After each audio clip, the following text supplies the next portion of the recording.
हम लोगों ने श्रवण कर रहे थे किस प्रकार प्रहलाद महाराज जी ने 9 प्रकार की भक्तियों की विवेचना की है। श्रवणम कीर्तनम विष्णु स्मरणम पाद सेवनम अर्चनम वंदनम साख्य दास्य आत्मनिवेदनम। तो आज हम सुनेंगे दास्य। ये दास्य होता क्या है, आज हम सुनेंगे, श्रवण करेंगे हनुमान जी के बारे में। ठीक है, हनुमान जी कोई साधारण नहीं है। इन्होंने दास्य रस में भगवान की भक्ति की, इसलिए दास्य रस में इनका ही नाम आता है, हनुमान जी का। क्यों आता है? क्योंकि बताया भैया, अगर दास बनना है वास्तव में, तो वास्तविक दास है कोई, तो वो कौन है? हनुमान जी।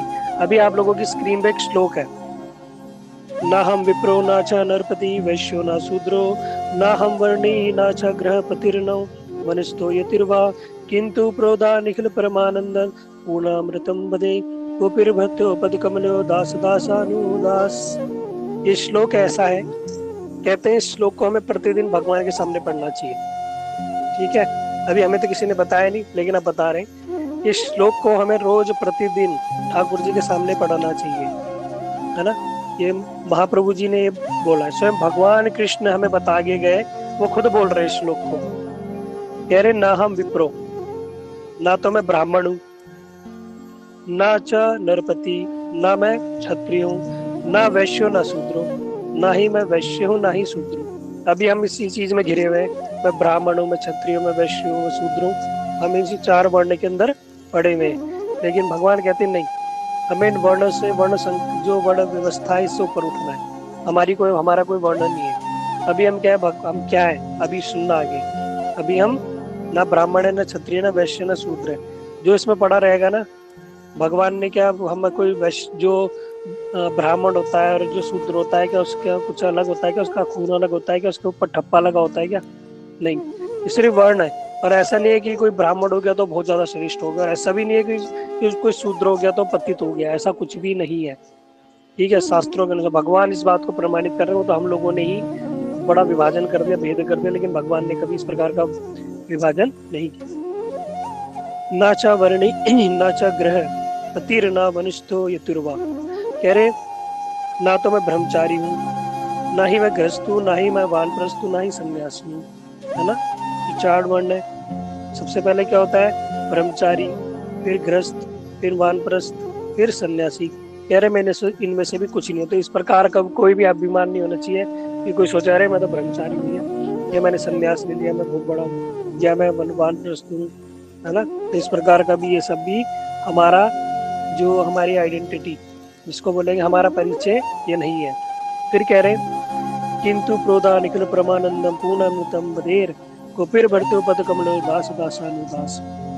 कि मैं उस निखिल परमानंद में उज्जवल पूर्ण अमृत सागर, जिसे गोपी वल्लभ कहते हैं, उसके दासों के दासों का दास हूँ। यहाँ पे कहने का अर्थ क्या है कि गोपीर भरतु, गोपी के भरतु मतलब गोपियों के जो भरता, जो गोपियों का पालन करता, वो कौन है? भगवान। कह रहे मैं उनके पद कमलियों और उनके चरण कमलों का मैं क्या हूँ? दास दासानुदास। मैं उनके दासों का भी दासों का दासों का दास हूँ। ये परिचय दे रहे। और हमें भी अपना परिचय ये देना है कि हम क्या है? दासों के दासों का दास। अगर कोई कभी पूछे कोई वैष्णव कथा में कि तुम्हारा परिचय क्या है, तो अपना नाम मत बोलना कि नहीं भैया मैं क्या नाम है ये, मैं आराध्या अग्रवाल हूँ, मैं आरव बधाना हूँ, मैं उसी हूँ, मैं अलका हूँ, मैं अमन हूँ। नहीं, हमारा जो परिचय है वो क्या है? दास दासानुदास। हम दासों के दास हैं। अब यहाँ पर बोलेंगे प्रभु जी तो बोल रहे हम दास हैं। इस जगत में दास तो कोई बनना ही नहीं चाहता, सब तो क्या बनना चाहते हैं? मालिक बनना चाहते हैं। और प्रभु जी क्या बता रहे हैं हमें कि दास बनो, है। सब हर कोई चाहता है मैं कंपनी में काम करूं, प्रमोशन लूं, बढ़िया पोस्ट पे पहुंचूं, मालिक बनूं। अरे प्रभु जी हमें उल्टी शिक्षा दे रहे हैं, क्या बोल रहे हैं? दास बनो। अरे दास भी बनने की चीज है क्या? इतनी नहीं। जो भगवान का दास बन गया ना, तो भगवान का दास कोई साधारण नहीं है। ये कौन बन के दिखाया? किसने बन के दिखाया? भगवान की दास कौन बन के दिखाया? श्री हनुमान जी। आज पूरा जगत उनकी पूजा कर रहा है। राम जी से ज्यादा हनुमान जी के मंदिर है। ऐसा क्या किया उन्होंने? सिर्फ और सिर्फ राम जी की भक्ति की, राम जी की दास्ता स्वीकार की उन्होंने, है ना। इसलिए जो हनुमान जी जो थे, वो जो दास्ता करके गए, जो दास्य रस में जिस प्रकार से उन्होंने भगवान की सेवा की, है ना, वो हमारे अंदर दास्ता होनी चाहिए। कैसे होनी चाहिए इसको हम श्रवण करेंगे। तो यहाँ पे बता रहे कि दास दासन दास, हमारा परिचय हम दासों के दास है। तो जैसे अगर मैं आपको जागतिक उदाहरण से समझाऊं, अगर मैं किसी से बोलूं कि भैया हमें दास बनना है या नौकर बनना है, हम में से कोई तैयार नहीं होगा नौकर बनने के लिए, दास बनने के लिए, है ना? कोई नौकर बनना चाहता है? कोई है जो यहाँ नौकर बनना चाहता है? सीमा रानी, किसकी नौकर बनना चाहते हो? अभी तो सब बोलेंगे हम ठाकुर जी के नौकर बनना चाह रहे हैं, लेकिन अभी ठाकुर जी के नौकर बनने की बात नहीं हो रही। जगत के नौकर कौन कौन बनना चाहता है, वो हैंड रेज़ करो।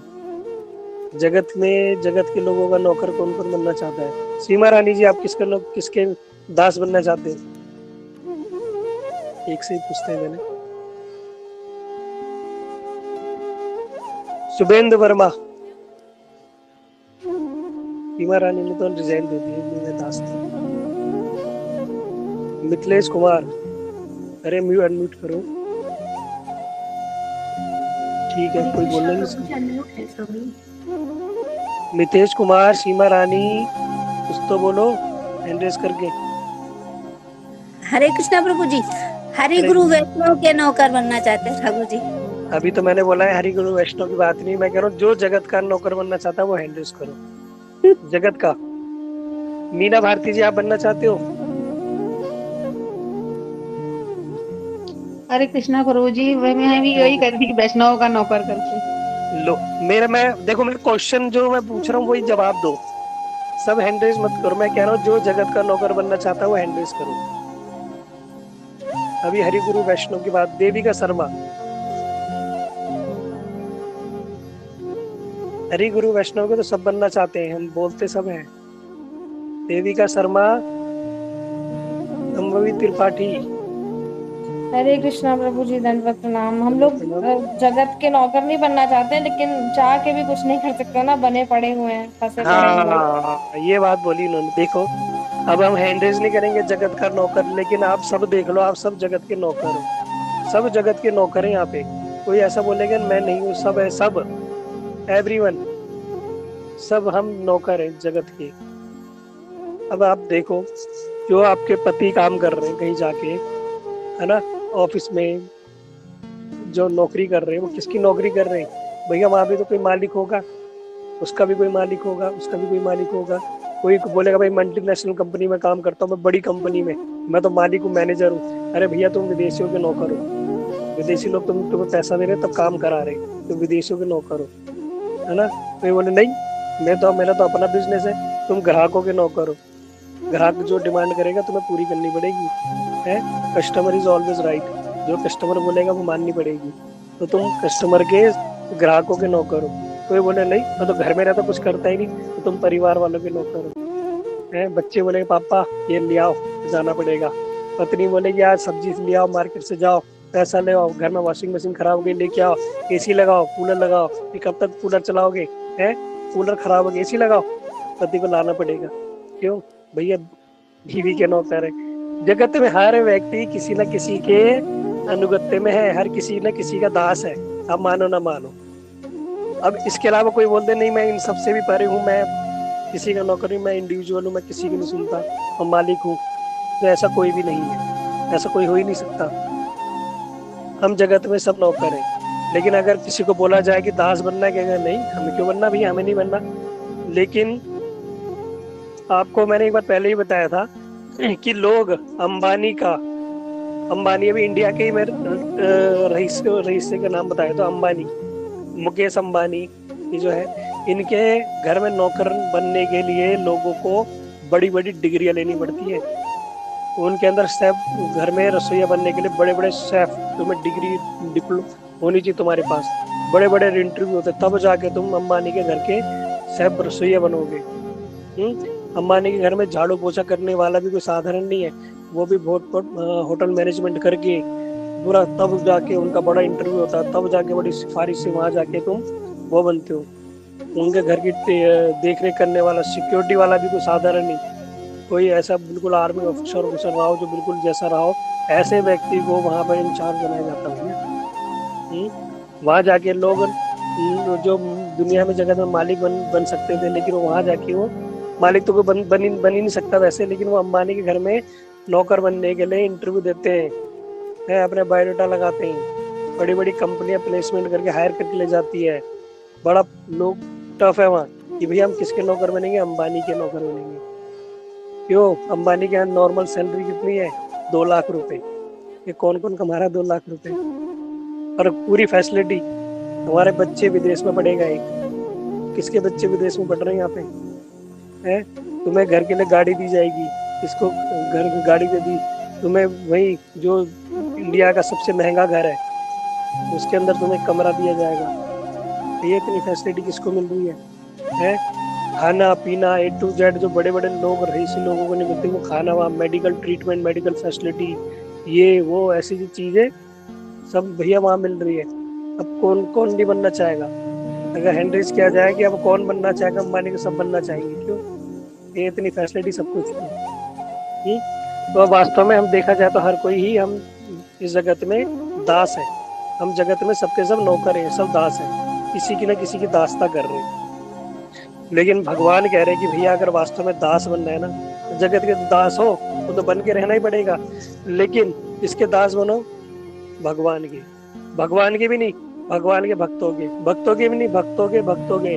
दास दासानु दास, दासों के दासों का दास। तो जो दासों के दासों का दास बन के रहेगा ना, वही जगत में वही फायदे में रहेगा। जैसे डायरेक्ट हम भगवान की पूजा में भी हम सोचते हैं हम ठाकुर जी की पूजा कर लेंगे, उनके कीर्तन कर लेंगे, धूप बत्ती दिखा देंगे, ऐसा कर लेंगे तो हम प्रसन्न कर लेंगे। कहते नहीं, भगवान कभी अपनी डायरेक्ट सेवा से प्रसन्न नहीं होते। चाहे आप कितनी परिक्रमा कर लो, कितने तीर्थ कर लो, कितनी व्रत रख लो, भगवान कभी डायरेक्ट अपनी सेवा से प्रसन्न नहीं होते। प्रथमंतु गुरु पूज्यम ततश्च मम अर्चनम। पहले क्या करो? मेरी पूजा से पहले अपने गुरु की पूजा करो, है ना। गुरु गोविंदो खड़े काकोला गोपाए, बलिहारी श्री गोविंद को जो बलिहारी श्री गुरु को जो गोविंदियों मिला है। पहले क्या है? गुरु। तो इसलिए क्या बनना पड़ेगा? भगवान से पहले गुरु का दास बनना पड़ेगा। लेकिन गुरु जी से भी पहले इसका दास बनना पड़ेगा जो गुरु जी के अनुगत्य में है ना, गुरु जी के अनुगत्य में है।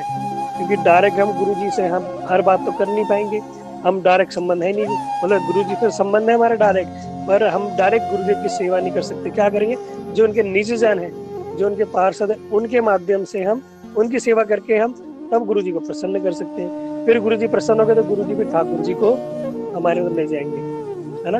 तो विधि है कि डायरेक्ट हम भगवान तक नहीं पहुंच सकते। फिर गुरु जी के अनुगत्य में जैसे राधा रानी है, और कृष्ण की सेवा कैसे मिलेगी? डायरेक्ट कोई राधा रानी कृष्ण की सेवा नहीं कर सकता। राधा रानी की अष्ट सखियां हैं, उन अष्ट सखियाओं की, है ना, ललिता विशाखा तुंग विद्या रंग देवी सुदेवी, सारी अष्ट सखियां हैं, इनकी एक एक मंजरी है। रूप मंजरी, लवंग मंजरी, रति मंजरी, इनके अंदर में एक प्रधान मंजरी, फिर उनके अंदर किंकरी। जो उनके दासों का दास बनेगा, फिर क्या होगा? धीरे धीरे धीरे वो सेवा कराते कराते तब तुम्हें वो कहाँ ले जाएगी? राधा रानी कृष्ण की डायरेक्ट सेवा तब मिलेगी, है ना। इसलिए इस जगत में भी अभी हमें क्या भाव रखना है कि हम भगवान के भक्तों के दासों के दास हैं, डायरेक्ट भगवान के भक्त नहीं है। तो हनुमान जी ऐसे ही थे, वो प्रभु श्री राम जी के ऐसे सेवक थे। उन्होंने सबसे पहले सेवा कैसे की?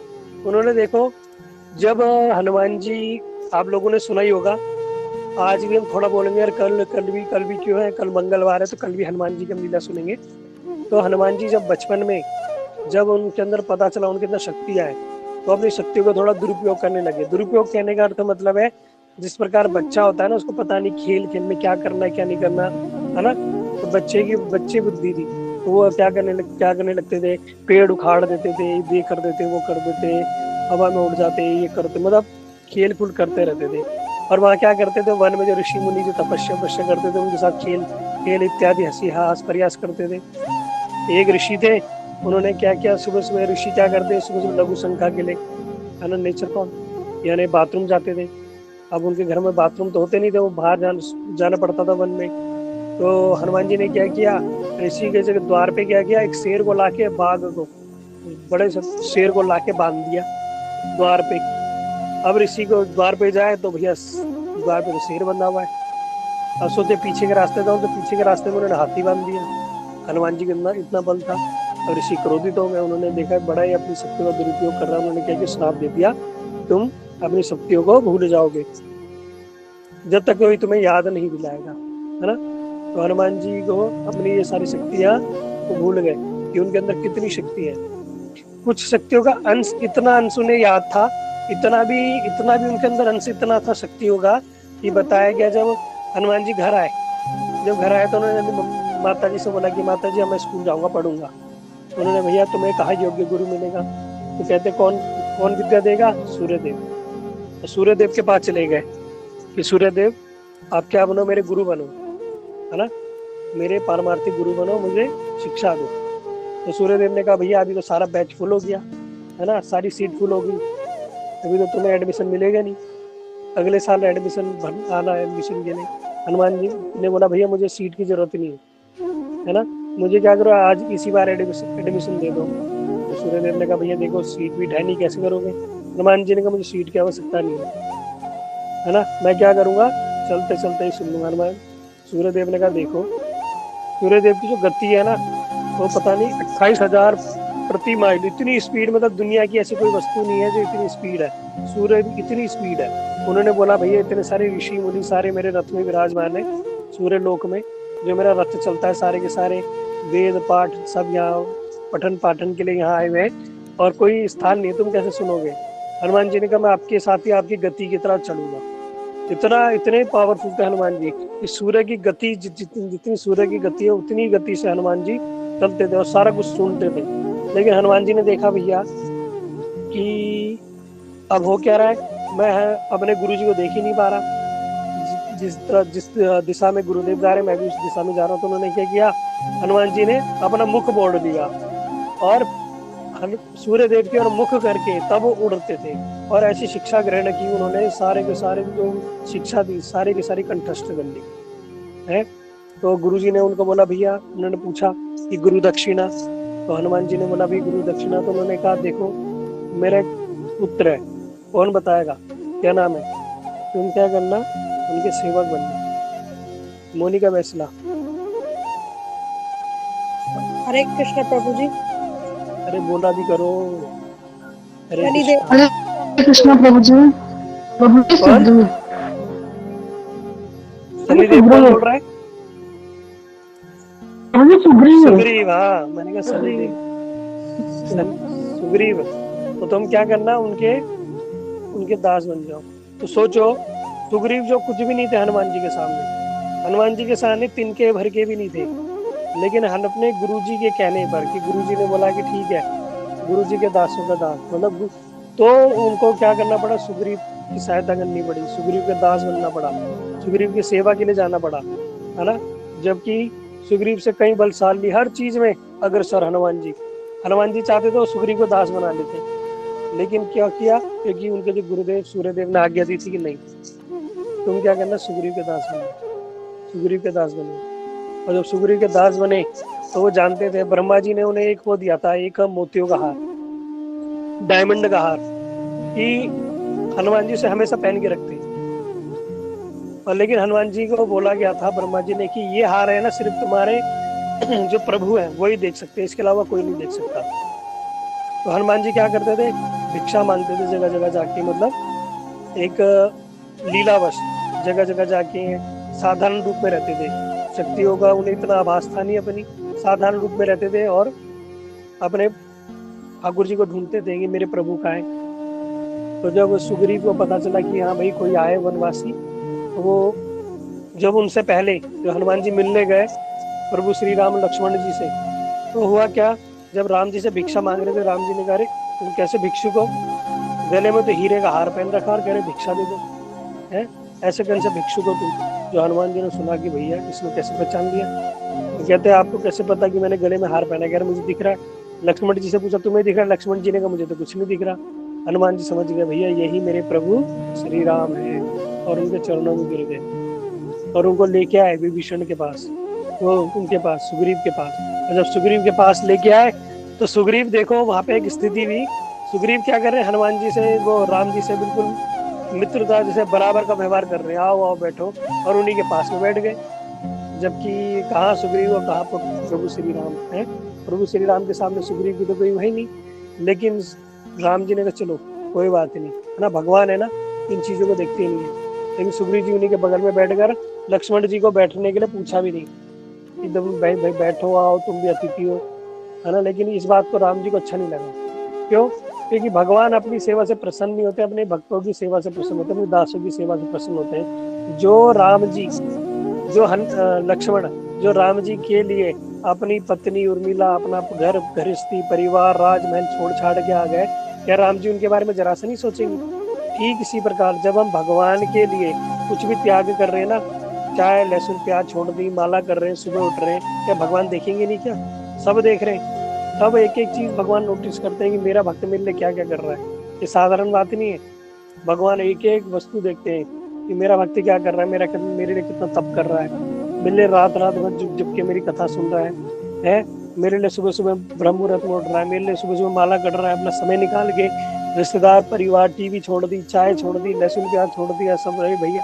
भगवान एक एक चीज देख रहे हैं भैया, ये मत सोचना। तो लक्ष्मण जी के लिए भगवान के मन में ये उठ गया, कह रहे इन्होंने तो लक्ष्मण जी को पूछा ही नहीं। वहां पर हनुमान जी ने क्या किया? हनुमान जी उठे, पास में चंदन के वृक्ष थे, उसके चंदन के वृक्ष की शाखाएं तोड़ के लाए और फटाफट उनके लिए आसन बनाया और हनुमान लक्ष्मण जी को वहां बिठा दिया।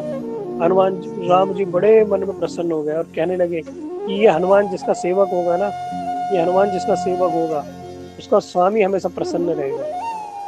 लेकिन वो किन के सेवक बने? वो राम जी के ही सेवक बने। फिर आगे जाके आप सब जानते हैं कि राम जी कैसे सेवक बने कि जब सीता जी को उठा के ले गए, अगर वो रावण उठा के ले गया, तो वहां पे जो समुद्र के किनारे जटायु ने बता दिया कि रावण लेके गए। अब जब रावण लेके गया तो जाए कौन? समुद्र पार कौन करे? इतना बड़ा विशाल समुद्र।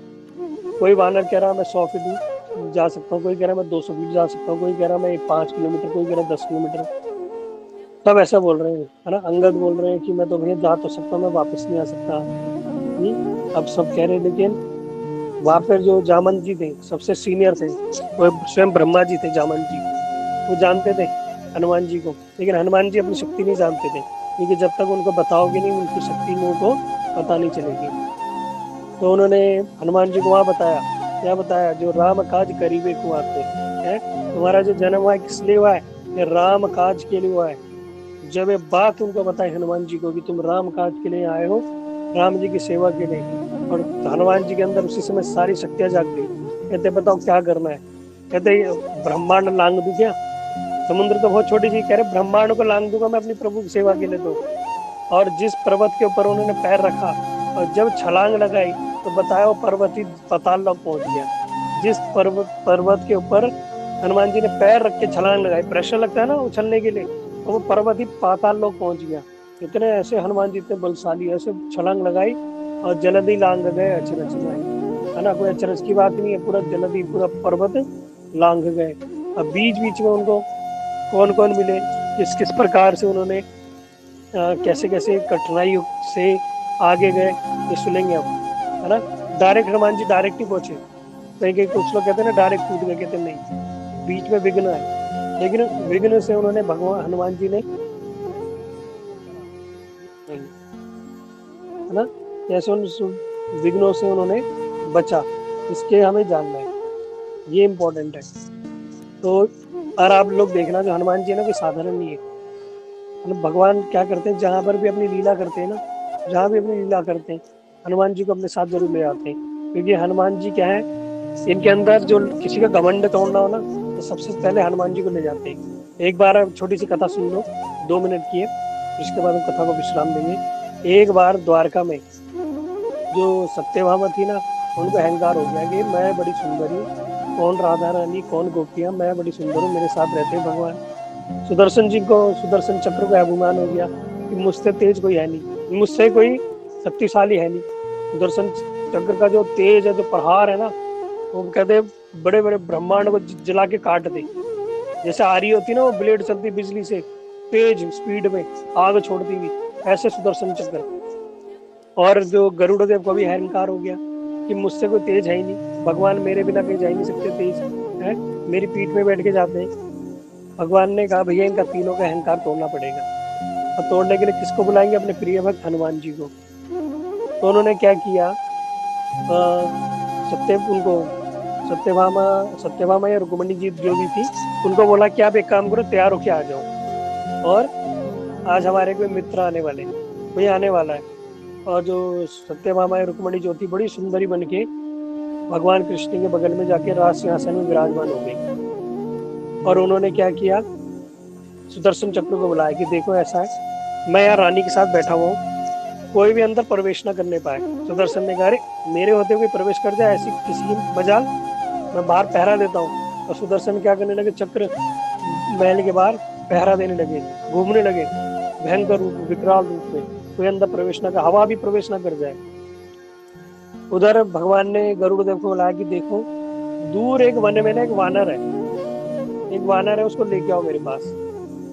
गरुड़ देव ने कहा अभी लाया, एक अभी गया और अभी आया, 1 सेकंड में मन की गति से पहुंच गया वहां। और वन में जाके वहां देखा एक बूढ़ा बंदर बैठा हुआ है। उससे बोला अरे बूढ़े बंदर, तुझे हमारे स्वामी ने बुलाया, चलो। तो हनुमान जी ने कहा भैया कि तुम चलो मैं आता हूँ, तुम चलो मैं आता हूँ। गरुड़ देव ने कहा अरे पागल हो गया है क्या, तेरी तरह तेरी बुद्धि भी बूढ़ी हो गई है क्या है? अरे मैं स्वयं गरुड़ देव जो मन की गति से चलने वाला, तुझे 1 क्षण में कहाँ पहुंचा दो, तू क्या कह रहा है ये मैं अभी आया, तुम चलो मैं आ रहा हूँ। अरे तुझे पहुंचते पहुंचते जन्म लग जाएंगे, जल्दी मेरे साथ चल, मेरी पीठ में बैठा, तुझे अभी पहुंचा दूंगा मैं द्वारका। हनुमान जी ने कहा भैया तुम पहुंचो मैं आता हूँ। गरुड़ देव ने कहा तो सुन ही नहीं रहा, चलो कोई बात नहीं, मैं भगवान को जाके बता देता हूँ, वो कह रहे मैं खुद ही आ जाऊंगा। तो भगवान मेरी कोई गलती नहीं, वो पता नहीं कब तक आएंगे, आपको प्रतीक्षा करनी होगी। और गरुड़ देव वहां से निकल गए। अब इधर हुआ क्या, हनुमान जी पहले पहुंच गए गरुड़ देव से, और सीधा महल में पहुंच गए। और महल में पहुंच के भगवान कृष्ण को प्रणाम कर रहे हैं। अब प्रणाम करके बोल रहे हैं कि प्रभु सब कुछ तो ठीक है, लेकिन एक बात मुझे समझ में नहीं आई। तो वह जो सत्यभामा रुक्मिणी जो थी वो बड़े आश्चर्य बढ़ गई, इसने प्रभु को तो प्रणाम किया, मुझे प्रणाम नहीं किया। और ये क्या कह रहा है, मुझे एक बात समझ नहीं आई। भगवान ने पूछा क्या बात समझ में नहीं आई? कहते प्रभु यह आपने अपनी दासी को अपने बगल में क्यों बिठा रखा है, यह आपने अपनी दासी को अपने बगल में क्यों बिठा रखा है? सत्यभामा जो थी वो पानी पानी हो गई कि मैं इतनी सुंदरी बन के इतनी सज धस के बैठी हुई हूँ है बगल में, अरे क्या बोल रही है, तुमने अपनी ऐसी दासी को बगल में क्यों बिठा रखा है? मैं दासी हूँ? कहते वो कहाँ है, ब्रज की गोपियाँ कहाँ है, राधा रानी कहाँ है? जब ऐसा सुना तो भैया जो सत्यभामा थे उनका सारा का सारा घमंड चूर हो गया कि वास्तव में एक साधारण सा वानर जो है कि मुझे ऐसा बोल रहा है कि दासी को बगल में क्यों बिठा रखा, इसका मतलब कि राधा रानी तो और जो उनकी गोपियां हैं उनकी क्या महिमा होगी। तो भगवान ने बोला कि अरे तुम अंदर कैसे आ गए, मैंने बाहर अपने एक सेवक को नियुक्त किया था। हनुमान जी ने कहा करा तो था, बड़ा शोर मचा रहा था, बड़ा आग फैला रहा था, मुझे रोकने का प्रयास कर रहा था। तो भगवान ने कहा कहाँ है वो? और हनुमान जी ने क्या किया, अपने मुंह के अंदर से सुदर्शन चक्र को निकाला और वहीं पटक दिया, और सुदर्शन जी का मुंह नीचे हो गया। सारी बात सुन रहे थे सुदर्शन कि भगवान ने मुझे रोका है कि कोई अंदर ना आ पाए। और हनुमान जी ने क्या किया, सुदर्शन चक्र को जो भयंकर प्रलय लिया है, जो आग लगा दे, उसको मुख में रख के और वहीं पे हनुमान जी भगवान के सामने मुख से निकाल के, जैसे बिस्कुट खा लेता है ना कोई, भी बिस्कुट खा के नीचे डाल दे, इस प्रकार हनुमान जी ने नीचे रख दिया। सुदर्शन चक्र भी पानी पानी हो गए, सारी आग ठंडी पड़ गई। कि मैं तो सोचता था मैं ही बड़ा शक्तिशाली हूँ, मैं ये रोक दूंगा, वो रोक दूंगा, प्रलय ला दूंगा, लेकिन मैं तो भैया इनके सामने, साधारण वानर के सामने तो मैं कुछ हुई ही नहीं। उधर से गरुड़ दे हाथ आ गए कि प्रभु प्रभु, मैं उस वानर के पास गया था और वो वानर कह रहा है कि मैं अपने आप पहुंच जाऊंगा, तुम पहुंचो। भगवान ने कहा वो तो यहाँ पहुंच भी गए। तो जब गरुड़ देव में बगल में देखा तो वही वानर जब हनुमान जी वहां बगल में खड़े मुस्कुरा रहे थे। तो गरुड़ देव का सारा अभिमान चूर हो गया कि मैं सोचता था मैं ही सबसे फास्ट हूँ, मैं ही वंदे भारत हूँ, सबसे बड़ी स्पीड मेरी है, लेकिन देखा कि उनसे पहले ही हनुमान जी वहाँ उपस्थित थे, तीनों का अहंकार चूर हो गया। भगवान की सेवा में ऐसे नियुक्त रहते हैं हनुमान जी। श्रवणम कीर्तनम विष्णु स्मरणम पाद सेवनम अर्चनम वंदनम दास्य साख्य आत्मनिवेदनम, ये 9 प्रकार से भगवान की भक्ति की जाती है। ठीक है, क्योंकि अभी हमारा जीवन का जो मुख्य लक्ष्य है ना वो भगवान की भक्ति है। बाकी सब चीज जगत की टेम्पररी है, सब चीज टेम्पररी है। ठीक है, और जो भी हम करते हुए आ रहे हैं ना, पता नहीं कितने कितने जन्मों से और कितनी बार करते आ रहे होंगे। कोई डॉक्टर होगा, कोई इंजीनियर होगा, कोई टीचर होगा, कोई हाउसवाइफ होगा, कोई हस्बैंड होगा। ये सब क्या है, ये तो हम पता नहीं कितने कितने जन्मों से करते हुए आ रहे हैं, और कब तक करता रहना, कब तक करते रहना पड़ेगा, इसकी कोई गारंटी नहीं है ना। लेकिन हमें क्या करना है, इस जो चक्र से, जो एक काल चक्र है जो हमें बार बार जीवन में जन्म मरण के चक्कर में फंसा रहे, इससे मुक्त होना है। तो सब मुक्त होने के लिए ये 9 सूत्र है ना, ये 9 प्रकार की भक्ति है। इन 9 प्रकार की भक्ति को करके हम क्या कर सकते हैं, इस भवसागर को सहज में पार हो सकते हैं। तो जो हमारे लिए इम्पोर्टेंट चीज है उसको न, वो चीज हमें याद होनी चाहिए, कि ये याद होनी चाहिए कि किसने हमारे 500 रुपये लिए थे, उसने मेरे को उस दिन ऐसा कहा था, उसकी शादी में गए थे उसने हमें कुछ नहीं दिया, उसने मेरे साथ ऐसा किया। ये बातें याद करने की है, ये जो हमारे काम में आएगी, जो अंतिम समय में हमारे काम है। अंतिम समय में क्या, डेली रूटीन में जो प्रतिदिन हमारे काम आने वाली वस्तु वो क्या, नवदा भक्ति 9 प्रकार से श्रवण करके। श्रवणम, भगवान की कथा श्रवण करनी है। श्रवणम कीर्तनम, भगवान की कथाओं का गान करना है। श्रवणम कीर्तनम विष्णु स्मरणम, है ना, भगवान को क्या करना है, निरंतर याद करना है। अर्चनम, भगवान का अर्चन पूजा इत्यादि उनकी सेवा करनी है। पाद सेवनम, उनके चरणों से उनकी परिक्रमा, धाम परिक्रमा, धाम सेवा इत्यादि करनी है। उनकी चरणों में तुलसी इत्यादि तुलसी सेवा करनी है ना। श्रवणम कीर्तनम विष्णु स्मरणम, पाद सेवनम, अर्चनम, भगवान के अर्चन। वंदनम, उस कैसे उनकी भगवान से प्रार्थना करनी है प्रतिदिन, है ना। हम भगवान से प्रतिदिन प्रार्थना करनी है ना, कि प्रिय प्रभु क्या करो, हमें अपनी सेवा में लगाओ, और हमें क्या करो, किसी प्रकार से गुरु वैष्णव को हम प्रसन्न कर सके, और इस भव सागर से हम पार होके हमें अपनी सेवा में नियुक्त करो। प्रार्थना अर्चना वंदनम दास से साख्य, दास से। अभी आज जो हम श्रवण कर रहे हैं दास से, ये दास से क्या है, ये बताया गया भक्ति के 5 रस है ना। 5 रसों में भक्ति की जाती है। कि किस प्रकार हम भगवान से प्रार्थना कर रहे हैं कि हे भगवान, ना तो हम ब्राह्मण है, न क्षत्रिय, न वैश्य, न शूद्र है, हम किसी वर्ण में नहीं आते, न ही हम ब्रह्मचारी है, न ग्रस्त है, न वानप्रस्थ, न सन्यासी, ना ही इस वर्ग में आते हैं। लेकिन हम क्या है, हम जो पूर्ण अमृत के सागर है, जो जिसे गोपी वल्लभ कहते हैं, गोपीर भरतु, जो गोपियों के पालन करता है, जो गोपियों के भरता है, उनके हम क्या है, दासों के दास है। ये कौन कह रहा है, स्वयं चैतन्य महाप्रभु कह रहे हैं। भगवान क्या कर रहे, भक्तावतार में भक्त बन के हमें शिक्षा दे रहे कि हम क्या है, भक्तों के दास है। तो जो दासों का दास बन के रहता है ना, भगवान उस पे सबसे ज्यादा प्रेम करते हैं। जो मालिक बनता है ना, उसको भगवान देखते भी नहीं, लेकिन जो दास, इसका उदाहरण बताता हूँ आपको। देखो, जब महाप्रभु एक बार सप्तपहरे लीला, मतलब भगवान क्या कर रहे हैं, एक बार भगवान ने 7 पहर तक लीला की। एक लीला होती है 3 घंटे की, यानी 7 या 21 घंटे तक भगवान ने एक लीला की। उसमें भगवान ने क्या किया, भगवान ने अपने सारे भक्तों को बुलाया, और सारे भक्तों को बुला के उन पर कृपा की। श्रीवास को बुलाया, गंगादास पंडित को बुलाया, हरिदास ठाकुर को बुलाया, मुरारी गुप्त को बुलाया, है ना, और बहुत सारे भक्तों को बुलाया, नाम मुझे स्मरण नहीं, इतने सारे भक्तों को बुलाया और सब पे कृपा की। लेकिन भगवान ने क्या किया, जब सबसे पहले अपने सबसे खास श्रीवास जी, जो नारद जी, उनको बुलाया, उन पर कृपा की, तो उन्होंने पूछा, जो भगवान का जो अभिषेक हुआ, वहां पे भगवान विष्णु सिंहासन पर विराजमान थे, सब लोग बढ़िया अपने क्या लाए, मटकों में जल लेके आया, भगवान का अभिषेक हुआ। जब अभिषेक हुआ तो भगवान ने सबसे पहले कृपा किस पे की, भगवान के इतने सारे भक्त थे ना, भगवान ने उनके बारे में नहीं पूछा। भगवान ने क्या किया, पूछा ये पानी के मटके कौन ला रहा है। तो जो नारद जी, जो श्रीवास जी, उन्होंने कहा कि हमारे घर में एक सेविका है, यानी नौकरानी, वो पानी के मटके ला रही है। अब सब क्या कर रहे हैं, अभिषेक कर रहे है ना, सब तो आगे बढ़ चढ़ के अभिषेक कर रहे हैं, लेकिन भैया अभिषेक के लिए पानी भी तो चाहिए, मटके भी चाहिए, वो कौन ला रहा है, ये इंपॉर्टेंट है ना। वो क्या करती थी, दौड़ के जाती थी, गंगा जी से भर के, और फटाफट वहां कमरे में रखती, फिर दूसरा मटका ले जाती, 2 मटके ले जाती, भर के लाती, और वहां वो अभिषेक कर रहे, लेकिन मटके कौन ला रही, वो सेविका।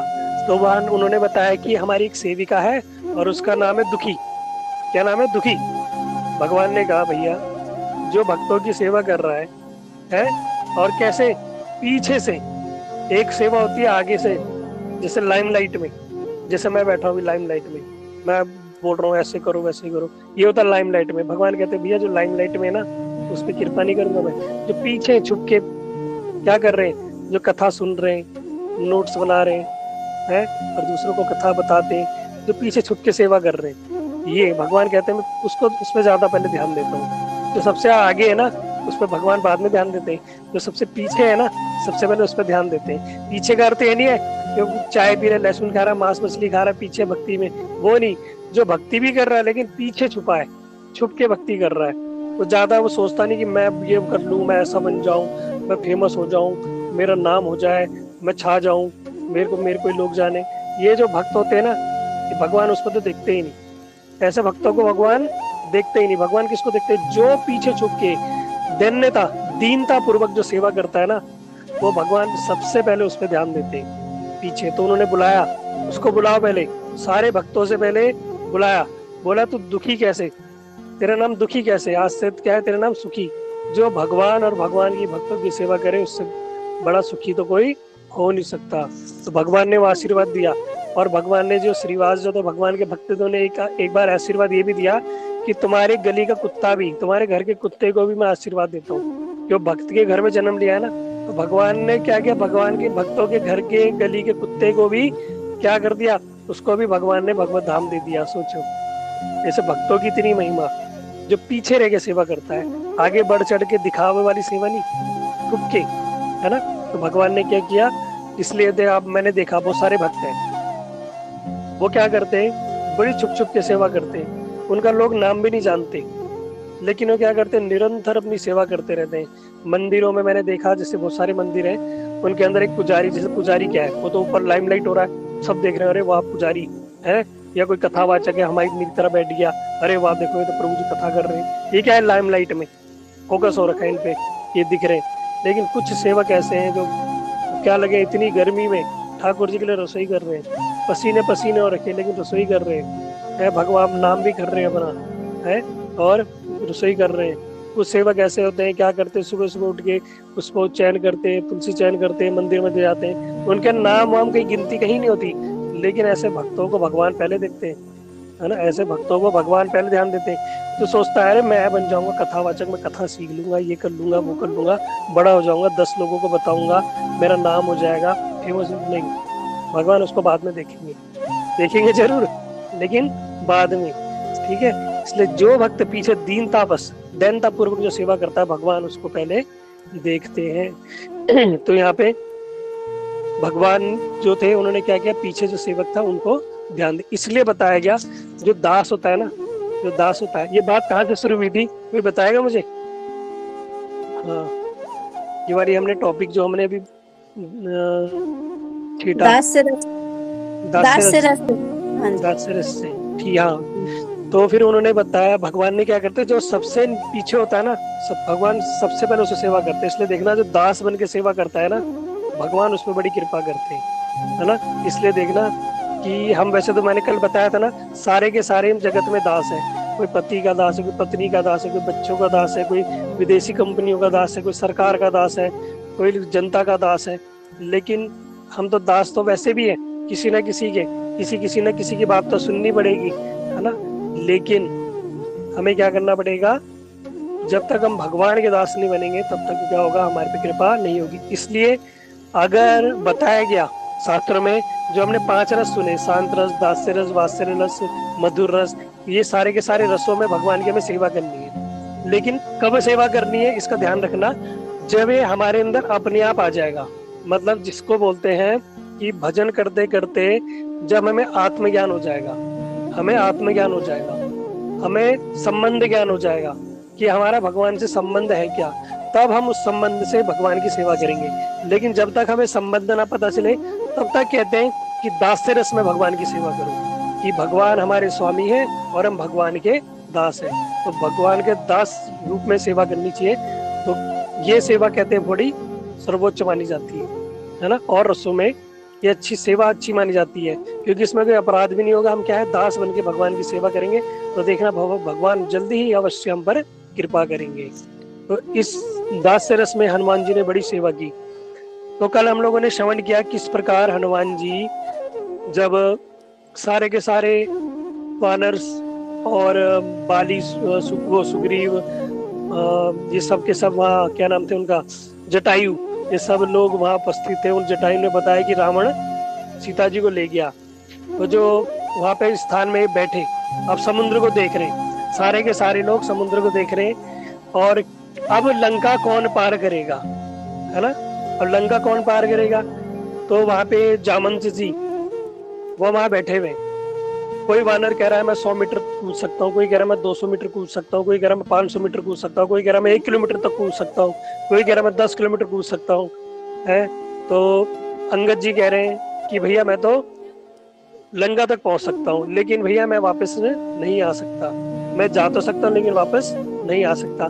सबकी अपनी योग्यता है, लेकिन जामंती जो जानते थे कि यहाँ पर एक व्यक्ति ऐसा है जो लंका के पूरे ब्रह्मांड को पार कर जाए, लेकिन उसको उसकी शक्तियों का अभी भूलवश वो भूल चुका है। हम लोगों ने कल श्रवण किया था ना। तो अब कैसे करें, क्या करें।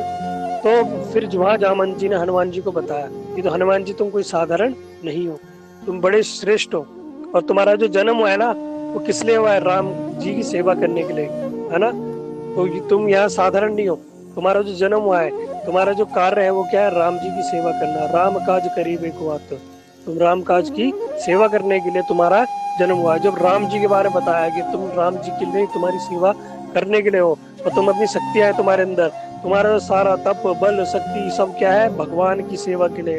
तो हनुमान जी के अंदर ऐसा जोश जग गया कि जैसे सोया हुआ व्यक्ति एनर्जी आ जाए ना, बिल्कुल। छोटा बच्चा देखना, पहले तो सोया रहेगा, जब उठेगा तो मस्ती करने लगेगा, खा पी लिया ना, तो वैसी एनर्जी आ गई बिल्कुल हनुमान जी के अंदर। हनुमान जी ने कह रहा बताओ कहाँ कूदना है, कहाँ जाना है। कह रहे ब्रह्मांड लांग दूं मैं तो राम जी की लिए सेवा के लिए। ये तो छोटा सा समुद्र क्या है, जो समुद्र इतना विशाल समुद्र होता है। हनुमान जी कह रहे हैं तो तुच्छ समुद्र को मैं वैसे ही पार कर लूं।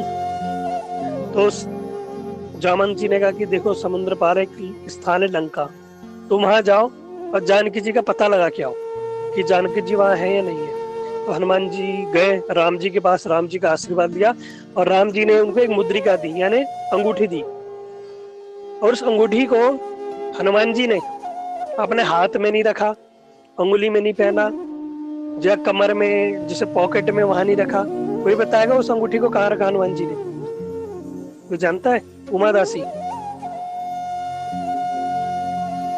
मुंह में। हाँ मुंह में रखा। क्यों रखा? मीठी थी क्या वो अंगूठी? कारण कोई बताएगा? उसमें राम नाम लिखा हुआ था। राम नाम हाँ वेरी गुड। तो उसमें क्या लिखा था? राम नाम लिखा था। तो इसलिए कहते हैं कि भैया राम नाम कहाँ होना चाहिए? मुख में हो राम नाम। आगे राम सेवा हाथ में। राम सेवा हाथ में। हाँ तू अकेला नहीं प्यारे, राम तेरे साथ। तो भगवान का नाम कहते हैं मुख में होना चाहिए, है ना। इसलिए कहते हैं कि भैया निरंतर भगवान का नाम जप करो। कब हमारी मृत्यु आ जाए कुछ पता है हमें, कब हमारा समय आ जाए, कब काल आ जाए। लेकिन कहते हैं अगर मुख में राम नाम होगा ना तो काल भी तुम्हारा कुछ नहीं बिगाड़ सकता। अभी सुनना आगे, ये काल भी तुम्हारा क्यों नहीं बिगाड़ सकता कुछ। तो हनुमान जी ने भैया मुख में रखी अंगूठी मुद्रिका, और पर्वत के ऊपर चढ़े, और पर्वत के ऊपर चढ़ के जो जंप लगाई, बताया गया इतनी तेज जंप लगाई कि वो पर्वती पाताल में पहुंच गया। सारे पेड़ पौधे उखड़ गए, सारे उनके फल फूल निकल गए हैं। इतना ऐसे झटका लगा भूकंप टाइप का, सारे पुष्प ऊपर से देवी देवता पुष्पों की वर्षा करने लगे हनुमान जी में। जब आप लोगों ने देखा होगा जब स्पीड में गाड़ी चलती है ना, तो रोड में जो पन्नियां होती है, पत्ते होते हैं, देखना वो गाड़ी के साथ जाते हैं आगे कुछ दूर तक। आप लोग देखना कभी जब गाड़ी स्पीड में जाएगी ना, पत्ते जो रोड साइड में पॉलीथीन होती है ना, वो गाड़ी के साथ आगे तक जाती है कुछ दूर तक। उनके अंदर शक्ति कहाँ से जाती है? वो गाड़ी का वेग इतना होता है कि वो उससे आकर्षित होकर आगे चले जाती है हवा के साथ। तो वैसे जो हनुमान जी उड़े तो पेड़ पौधे फूल पुष्प सब हनुमान जी के साथ ऐसे जाने लगे जैसे हनुमान जी को विदा कर रहे हो कि हनुमान जी आप जा रहे हो राम काज के लिए, हम आपके साथ हैं, हम आपको विदा करने आए। तो ऐसी स्थिति हो गई थी वहां। और जब हनुमान जी उड़े और बड़ी तीव्र, मतलब कहते हैं ना, बड़ी तीव्र गति से उड़ के जा रहे हैं, और बस उनके मन में क्या है, मुझे राम जी का कार्य करना है, मेरे प्रभु का मुझे कार्य करना है। जब वो आगे गए तो क्या हुआ, उनका एक चट्टान से अचानक से पृथ्वी से समुद्र से चट्टान निकली, और चट्टान से हनुमान जी का जो वक्ष स्थल टकरा गया। और वक्षस्थल टकराते ही जो पर्वत पूरा हिल गया, पर्वत पूरा हिल गया। हनुमान जी ने, भैया ये कौन है, ये बीच समुद्र में पर्वत कहाँ से आ गया, ये तो पहली बार देख रहा हूँ मैं, बीच समुद्र में कोई पर्वत आ जाए। अभी आप लोग देखना, जिसको विदेश में बोलते हैं ना टापू, है ना, आइसलैंड, ये सब क्या है, ये हनुमान जी के जमाने की है। कैसे आ गया ये इसी से आए। तो जब वो पर्वत था वो बीच में आ गया तो हनुमान जी ने पूछा कौन हो तुम, तो उस पर्वत ने कहा मैं हूँ मैनाक पर्वत, मैं मैनाक पर्वत हूँ और मैं आपकी सेवा के लिए आया हूँ। हनुमान जी ने कहा मेरी सेवा के लिए कैसे? कहते हैं कि पहले जमाने में क्या होता था कि पर्वत होते थे ना, पहाड़, पता नहीं आप बिलीव करो ना करो, पहाड़ों के पंख होते थे। अब पंख क्या करते थे, पहाड़ क्या करते थे, उड़ते रहते थे, और जहां मन करेगा वही धप से बैठ गए। मंद बुद्धि जैसे होते थे, है ना, जैसे होता है मोटा मंद बुद्धि, कहीं भी खा के बैठ गया, नीचे नहीं देख रहा कुछ है या नहीं है। तो पर्वत भी ऐसे बैठ जाते थे। जैसे अब पर्वत आए उठ के दिल्ली में बैठ जाते, दिल्ली को क्या कर देगा, चकनाचूर। तो ऋषि मुनि ने देखा है तो भैया हमारी यज्ञ स्थली, तप स्थली, हमारी आश्रमों को क्या कर देता है, ये तो पर्वत जहाँ बैठ जाता है इसको तो पता है नहीं ये मेरे नीचे क्या है, ये धप से जाके बैठ जाता है, सारा का सारा स्थान सपाट कर देता है। तो इंद्र ने क्या किया, सारे के सारे पर्वतों के पंख काट दिए, लेकिन एक पर्वत जो था मैनाक पर्वत, ये बच गया। इसको क्या किया, जो पवन देव थे, पवन देव ने क्या किया, इनको उड़ा के समुद्र में जाके छुपा दिया। तो अब जब जाके छुपा दिया तो पवन देव के पुत्र जो थे हनुमान जी कौन है, पवन देव के पुत्र है ना। तो अब भैया उनके पिताजी ने उनकी रक्षा की थी, तो उनके बेटे की मदद करना तो उनका वो कर्तव्य है। तो उन्होंने क्या किया, हनुमान जी को वहां पे बोला कि आप क्या करो, इतने विशाल, इतने मार्ग से आ रहे हो, इतनी दूर से चलते हुए आ रहे हो, तो क्या करो, कुछ देर मेरे में विश्राम कर लो, कुछ देर यहाँ पर विश्राम कर लो, है ना। तो लेकिन हनुमान जी ने क्या करना, नहीं, अभी मैं राम जी के कार्य के लिए जा रहा हूँ और मेरे पास समय नहीं है, अभी मैं विश्राम नहीं करूंगा, लेकिन मैं आपके इस अतिथि सत्कार के लिए, इस आओ भगत के लिए मैं आपका बहुत शुक्रगुजार हूँ और मैं आपको धन्यवाद करता हूँ। हनुमान जी ने उनको चरण स्पर्श करके और वहां से उड़ गए। तो इस बात को अच्छे से समझना सारे लोग। देखो एक कथा सुनने का यही लाभ है। ये मैनाक पर्वत है क्या, आपने पहले तो ये टीवी में, सीरियल में कई बार देखा होगा, सुना भी होगा। ये मैनाक पर्वत कोई साधारण नहीं है। कैसे साधारण नहीं है, इसकी कथा साधारण नहीं, मतलब कहने का अर्थ ये है कि जो मैनाक पर्वत है ये क्या है, ये आया बीच में कि थोड़ा बीच में रेस्ट कर लो। इसका कहने का अर्थ है कि जब हम भक्ति करते हैं, जब हमें पता है कि हमें भगवत धाम जाना है, हमें भगवान की सेवा करनी है, निष्ठा से भक्ति करनी है, तो बीच में ना मैनाक पर्वत आएगा। हमारी भक्ति के बीच में भी मैनाक पर्वत आएगा। मैनाक पर्वत मतलब अरे थोड़ा रेस्ट कर लो। ये आलस रूपी मैन, ये क्या करेगा, हमारे अंदर आलसता लाएगा, है ना। आप लोग देखना, जितने सीनियर डिवोटी हो जाते हैं, जितने पुराने भक्त हो जाते हैं ना, शुरू में तो बड़ा उत्साह रहता है, 64 माला, फिर आ जाती 32 माला, 16 माला, फिर कभी कर ली तो कभी नहीं कर ली। मंगल आरती में सुबह से उठेंगे, पहले शुरू जोश उड़ेगा, धीरे धीरे आलस में मैनाक पर्वत की गोद में बैठते रहेंगे, धीरे धीरे खत्म। पहले शुरू में बड़ा जोश रहेगा, ठाकुर जी के लिए ये बनाना है, वो बनाना है, ऐसे सेवा करनी है, वृंदावन जाना है, गोपाल जी की सेवा करनी है। अब तो भैया गोपाल जी के ऊपर काले पड़ गए गोपाल जी, लेकिन पता नहीं कब से नलाए नहीं। ये क्या है, ये मैनाक पर्वत। तो जब हम भक्ति करेंगे तो भक्ति में बीच में जब हमने अपना टारगेट बना लिया कि हमें अच्छे से भक्ति करनी है और बीच में मैनाक पर्वत आ गया ना, भैया रेस्ट मत करना, जो करते हो निरंतर धारावत मतलब जैसे आप डालना तेल डालोगे बोतल में तो क्या होता है, एक धारा से बहता ना, भक्ति भी ऐसी धारावत होनी चाहिए, रुकनी नहीं चाहिए बीच में। नमक डालोगे, नमक डालना क्या होता है, बीच में डेल आएगा, थोड़ा रुक जाएगा, आएगा, लेकिन वो धारावत नहीं होता। लेकिन तेल धारावत होता है। तो भक्ति भी हमारी कैसी होनी चाहिए, धारावत, एकदम स्मूथ, एक वे में, कभी रुकना नहीं, थकना नहीं, है ना। ये आएगा मैनाक पर्वत, ये तुम्हारे अंदर आलस लाएगा, ये रुक जा, थोड़ा रेस्ट कर ले, अरे बहुत भक्ति कर ली, अरे बहुत माला कर ली, अब तो भगवान नाम मिल ही जाएगा, छोड़ना, अगले जन्म के लिए भी छोड़ दे, है, अरे हो गया बोस, लहसुन प्याज इतने सालों नहीं खास तो खा ले, क्या और क्या फर्क पड़ रहा है, अरे चाय पी ले, एक दिन में क्या हो जाता, सर्दी हो रही। ये भैया क्या करेंगे, हमें डिस्ट्रैक्ट करेगा। लेकिन जहां हम डिस्ट्रैक्ट हो गए ना, तो भैया हमारा खेल खत्म। इसलिए हमें क्या करना है, हमारे जीवन में भी ऐसे मैनाक पर्वत आएगा, हमें रुकना नहीं है। हनुमान जी ने भी क्या किया, हमें शिक्षा देने के लिए वहां से चले गए। फिर आगे जब गए, जब आगे जा रहे थे तो मैनाक पर्वत जब उन्होंने पार कर लिया, तो जैसे वो आगे गए तो देखा एक विशाल राक्षसी। हनुमान जी ने कहा भैया ये कहाँ से आ गई समुद्र में। अब वो उसका नाम था सुरसा। तो सुरसा नाम की जो राक्षसी थी वो हनुमान जी का रास्ता रोक लिया, हनुमान जी को जाने न दे। हनुमान जी ने क्या किया है, महावीर अतुलित बल धामा, वो बड़े बलधामा और बड़े अतुलित बलधामा, उन्होंने क्या किया, अपना रूप बड़ा है, अपना रूप बढ़ाया। एक वो आती है ना, पंक्ति आती है उसमें, ये जो हनुमान चालीसा में जो अपना रूप बढ़ाने को क्या बोलते हैं, एक लाइन आती है, बड़ी सुंदर, भगवान अपना रूप बढ़ा भी सकते हैं, छोटा भी कर सकते हैं, ऐसा ही होता है। किसी को याद हो तो बताइए। प्रभु जी मसक समान रूप ऐसे कुछ। हाँ, तो उन्होंने, हनुमान जी ने क्या किया, अपना रूप बड़ा विशाल करा, लेकिन जो वो थी राक्षसी सुरसा नाम की, वो हनुमान जी से और बड़ी हो गई।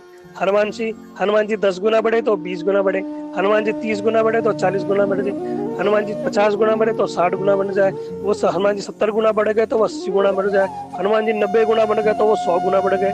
हनुमान जी ने कहा भैया ये तो खेल चलता रहेगा, तू बड़ा मैं बड़ा। हनुमान जी क्या हुआ, झट से छोटे हो गए, मच्छर के बराबर।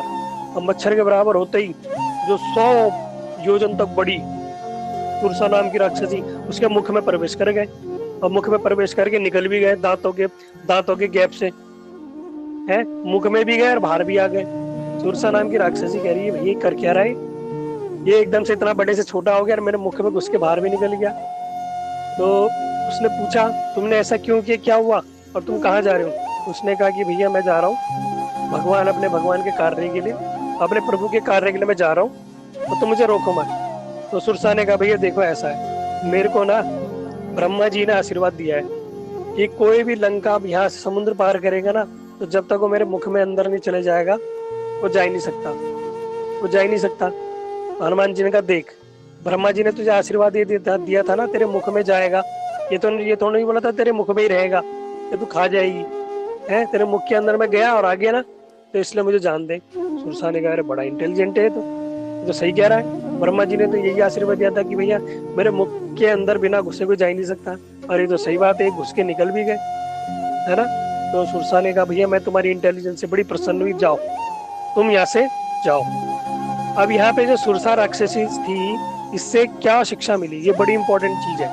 जैसे अभी हमने मैनाक पर्वत से सुनी, जो सुरसा नाम की राक्षसी कह रही है, यहाँ पे हनुमान जी ने क्या दिखाई, इंटेलिजेंस, यहाँ पे बुद्धिमानी से काम लिया। इसलिए भक्ति में कभी कभी बुद्धिमानी से भक्ति करनी पड़ेगी। मैंने देखा, बोलते हुए मुझे बड़ा वो लग रहा है कि इतने पुराने भक्त हो गए और ऐसे क्वेश्चन करते हैं, मतलब, और ऐसी चीजें पूछते हैं कभी कभी, तो मतलब मुझे समझ आता है कि इनके अंदर बुद्धि है या नहीं भी है, पता नहीं इनके घर वाले इन्हें कैसे झेल रहे होंगे। मतलब ऐसे क्वेश्चन पूछते हैं लोग बहुत सारे, मतलब कोई लॉजिक ही नहीं, अपने आप दिमाग ही नहीं लगाते कुछ। तो यह भक्ति में कहते हैं इंटेलिजेंट होना बहुत जरूरी है। जो इंटेलिजेंट नहीं है ना, भक्ति कर ही नहीं सकता। मूर्ख व्यक्ति भक्ति नहीं कर सकता, इस चीज को भी समझो। भगवान की सेवा के लिए भी इंटेलिजेंस ही है, कब भगवान की सेवा कैसे करनी है? हमारे गुरुवर्ग वैष्णव ये कहते हैं कि भैया सेवा तो सबको लेकिन बुद्धिमानी से सेवा है ना, ये सेवा बड़ी इंपॉर्टेंट होती है। कैसे बुद्धिमानी का, तुम भोंदू बन के बैठे रहोगे, सोचोगे नहीं। सेवा जो होगी ना, भगवान ने हर चीज जब बुद्धि दी है तो उसको प्रयोग करो ना, भगवान की सेवा में लगाओ। कहते हैं इंटेलिजेंस जो हमारी बुद्धि है उसको भगवान की सेवा में लगानी चाहिए।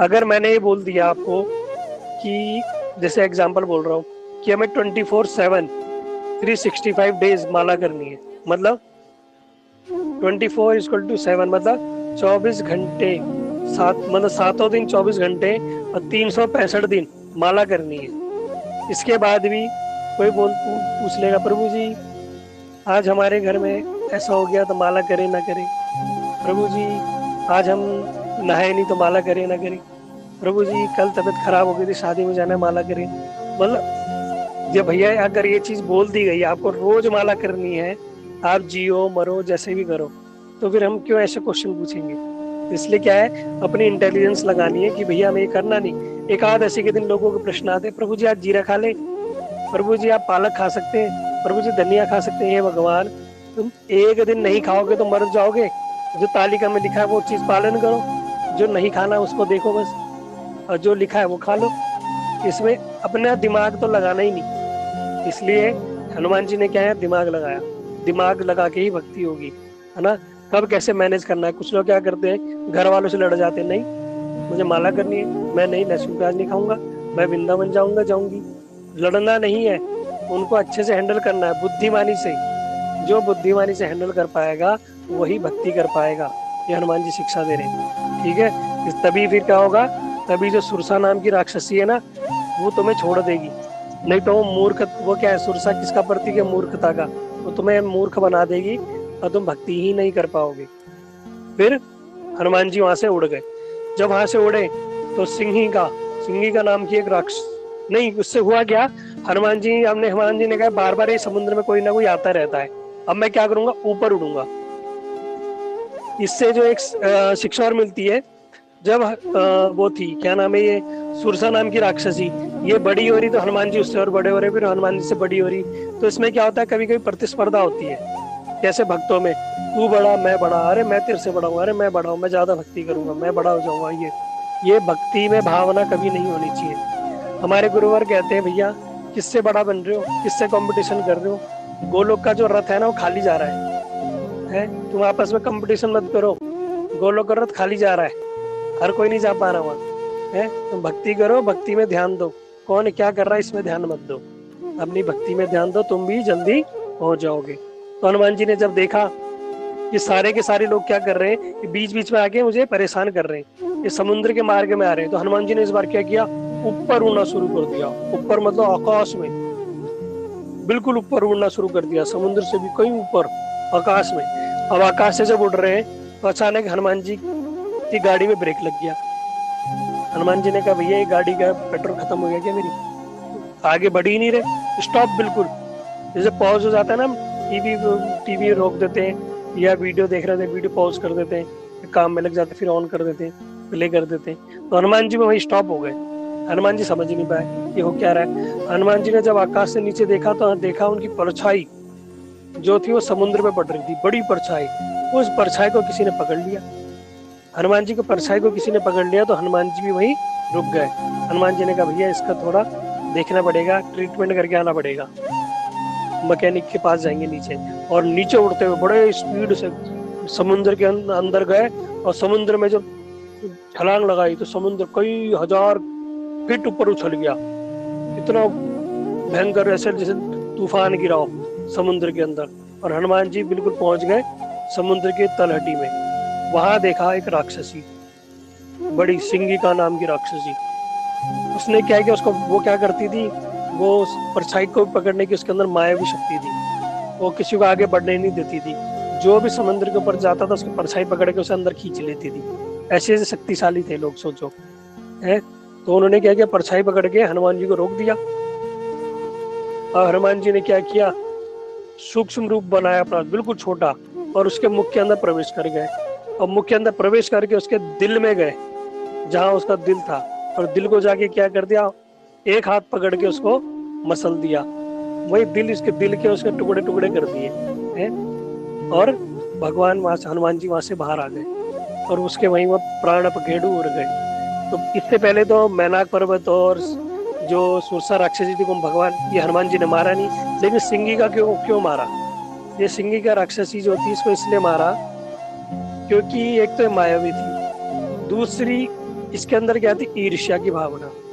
इसके अंदर ईर्ष्या की भावना थी। क्या ईर्ष्या की भावना, ये मेरे से ज्यादा ऊपर क्यों जा रहा है, जब ये ऊपर क्यों जा रहा है। और जब हम देखते हैं ना कोई ऊपर बढ़ रहा है, कोई भक्ति में आगे बढ़ रहा है, हमारे अंदर क्या होता है, उसके प्रति ईर्ष्या हो जाती है। अरे ये कैसे भक्ति में आगे बढ़ रहा है, ये साधारण जगत में भी, अरे ये तो बड़े पोजीशन पे पहुंच गया, अरे इसमें बड़ा धन आ गया, अरे इसका तो नाम हो गया। तो ये सब क्या है, ईर्ष्या। तो भगवान कहते हैं कि सारी की सारी वस्तुएं भगवान की सेवा में लग जाती है, लेकिन ईर्ष्या नामक सेवा भगवान की सेवा में नहीं लगती। सब सेवा लग जाती है, काम भगवान की सेवा में लग जाता है, क्रोध भगवान की सेवा में लग जाता है, लोभ भगवान की सेवा में सब लग जाता है। आप कहोगे कैसे, देखो काम क्या है, ये काम वासना कैसे भगवान की सेवा में लगेगी। कैसे, आपने क्या है, जैसे भगवान गोपियों का प्रेम क्या था, कृष्ण के प्रति था। जैसे अगर कोई व्यक्ति विवाह कर ले, शादी इत्यादि कर ले, और क्या करे, वो अपने घर में बच्चे जो जन्म दे और उनको क्या करे, भगवान की भक्ति में लगा दे, कोई भगवान की ब्रह्मचारी बना दे, कोई मंदिर की सेवा में लगा दे, कोई प्रचार सेवा में लगा दे। तो ये क्या है, अपने काम को भक्ति में लगा दिया। क्रोध को भी भक्ति में लगा दो। कोई क्या करे, हरि गुरु वैष्णव के प्रति बोल दे तो उसका विरोध करना, है ना। जैसे अभी आप देखना, ये बागेश्वर मैंने देखा एक दिन वीडियो बागेश्वर धाम की, वो हिंदुओं के प्रति इतना उजागर, कोई राम जी को कुछ बोल दे तो बड़ा क्रोध आ जाता है। तो क्या है, क्रोध, भगवान की सेवा में क्रोध आना अच्छा है।